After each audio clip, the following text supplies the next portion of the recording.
You know what I'm saying? This one gonna be big. Pacquiao versus Barrios, Premier Boxing Champions, MGM Grand Arena, Las Vegas, Nevada. Man, it's gonna be PBC on pay-per-view Prime Video. You know what I mean? It's Manny Pacquiao headlining, that card. Let me get my banner up right here real quick. Bear with me. Hold on. It's Manny Pacquiao, man. He faces WBC champ Mario Barrios, man, attempting to become a world champion at the age of 46. Man, that'd be an incredible feat. And if anybody can do it, you know what I'm saying? It's Manny Pacquiao, man. And I'm gonna tell you, bro, they got him the right fighter, man, in there to give him this shot. Even though Mario Barrios coming in with a significant, you know what I'm saying, age differential. He's the young man in this fight. He's facing legendary icon, you know what I mean, Manny Pacquiao, who can say, 8 division champion, has done it all in the ring, fought every champion. I think Pacquiao might have fought more champions than anybody, man. I have to do my research on that. But when I look down his box rec, every champion that I can think of in the last 10 to 15, 12 years, 15 years is on his resume. You know what I mean? So he's been facing champions his whole career. Mario Barrios, we know he lost to Keith Thurman and Tank at the welterweight division. And I got to say, Manny Pacquiao, after all these years, is still maintaining the welterweight division, man. That goes to show you his commitment and dedication to the game. You know what I mean? But at 46 years old, we got to ask ourselves, what does Manny Pacquiao have left?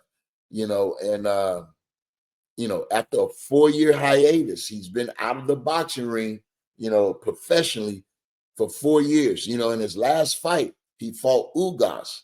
You know what I'm saying? He lost a decision to Ugas 4 years ago. That was his last time we seen Manny Pacquiao and Mario Barrios. They have that common opponent.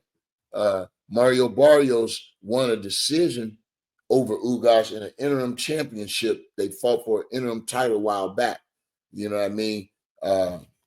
And Mario Barrios won that fight. He coming in at 29-2 with 1 draw, 18 knockouts. It's an interesting fight, man. We know Barrios, he looked good against Ugas. You know what I mean? He had dropped Ugas one time, had him all busted up. You know what I mean? So we know this young man got the energy for the game. You know what I mean? He fought Abel Ramos, I believe, in a defense of the WBC championship, which he was handed because, not handed, but Bud vacated the title. He never won it in the ring. And then he was able to fight Abel Ramos in a defense. He was awarded the title May of 24. That fight against Abel Ramos was a tough fight, man. I think there was a cut in that fight, but it was a split decision. No, split decision draw, and it was a life and death fight. So, Abel Ramos came in at 28-6 and had 3 draws. So there that lets me know right there that, Barrios is not the top welterweight in the division. You know what I'm saying? But he is a champion. He has the WBC belt. That's why he's a valuable opponent for a legendary fighter like Manny Pacquiao. Now, man, styles make fights. I know Barrios got a little height and reach on Pacquiao, but Pacquiao being one of the best counterpunchers in the game, that's over his whole career, we know he going to try to set that counter up. You know what I mean? If he can land that left hand over top, you know what I mean? He can knock anybody out. You know what I mean? Manny Pacquiao, they say the last thing leave is your power. But my concern would be, what can he take? You know what I mean? I don't want to see Manny Pacquiao getting raked around, across the coals right now at the age of 46 by a young buck like Mario Barrios, who still, is in his prime. You know what I mean? So I believe the most important person in this fight going to be the referee, for me. You know what I mean? So if Manny Pacquiao is unable to protect himself like the professional we know he is, I ain't saying he can't get hit, but if he getting hit unexpectedly and getting set up with counter shot that he can't see at this point in his career. I wouldn't, I don't want to see Manny get hurt. And that's just me. You know what I mean? He's a legend in the game, icon, and we want to remember him like that.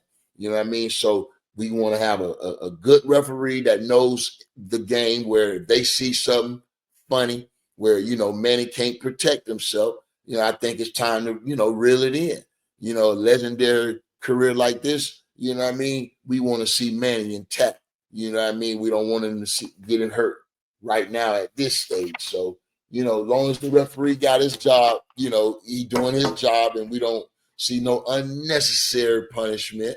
You know what I mean? If it comes to that, I believe if Manny is in shape, he can protect himself. You know what I mean? Without, getting unnecessarily hurt. You know what I mean? I would, root for that more than anything. And another big fight on the undercard, bro. They finally meet, and this is a rematch of Tim Tszyu, 25-2, 18 KOs, faces the man that started the slide, WBO super welterweight champion, Sebastian Fundora, 22-1 with 14 knockouts. Man, this is an interesting fight. I didn't know for a while if they was gonna get back here. You feel me? But they finally got here. And how they got here, Sebastian Fundora, the WBO super welterweight champion, 27 years old. He beat Shordell Booker, my boy, TKO, in what you would call a title defense in weight for Tim Tszyu.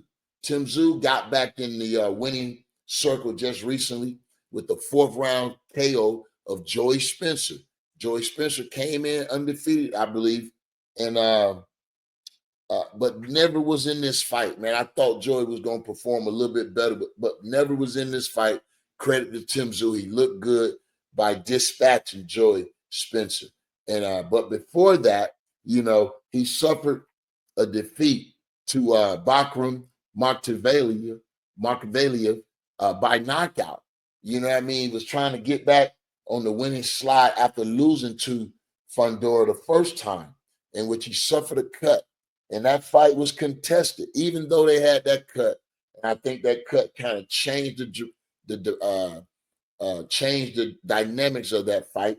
It really bothered Tim Tszyu. I believe it did, man. It really affected him. But he showed a lot of heart in that fight, in which he lost a split decision with the gash in his head. You know what I mean? So that showed the heart of Tim Tszyu. But then he tried to go back and fight Bakram Markvalia, man, and got stopped. You know what I mean? And that, I was there that night. That was a bad stoppage. He took a lot of punishment, I must say.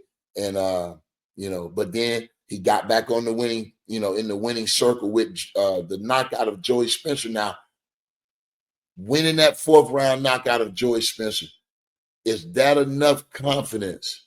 Is that enough confidence for Tim Tszyu to go in here and turn the table on Sebastian Fundora, who Sebastian Fundora still is one of the most long-rangy fighter, tall, long-rangy fighter that, at times can use his distance and height and use all of his advantages, but he like to fight inside, and he can fight inside just as well as outside.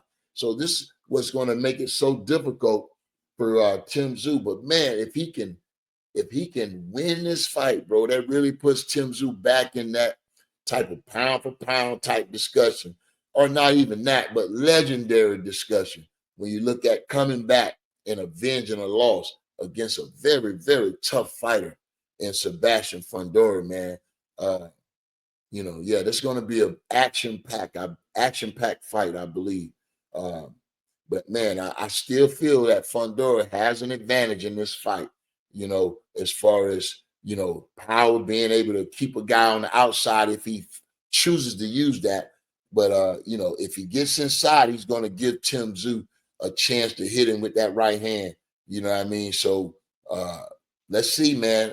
That's going to be a fight that I really lean toward Fundora. I think he's the favorite in this fight, but I wouldn't rule Tim Tszyu out. of pulling off an upset. There you have it. You've been listening to Tarvis Tate. Until the next time, stay tapped in, and I'll talk to you then.